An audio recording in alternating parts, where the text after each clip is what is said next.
Increase of Kenyan youth joining the terrorist group Alshabaab in Somalia in the recent past, according to the Kenya Defense Forces Chief Officer General Samson Mwathethe. Samson expressed his fears about the increasing number of young and vulnerable youth targeted by the terrorist group. He called upon parents to enroll their children in courses for life-saving skills so that they are immune to radicalization by the militant group. He also commended St. John Ambulance for providing programs for the Kenyan youth, thus keeping them busy. The KDF chief officer was speaking during the annual St. John 9th inspection parade on Saturday at Kenya Railways headquarters in Nairobi.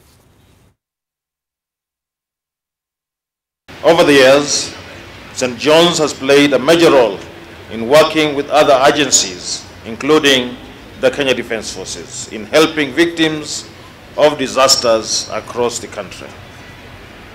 It is not a job for the faint-hearted, and to make this work easier, I'm glad to note that you have recruited many volunteers, numbering over 22,000 on life-saving missions.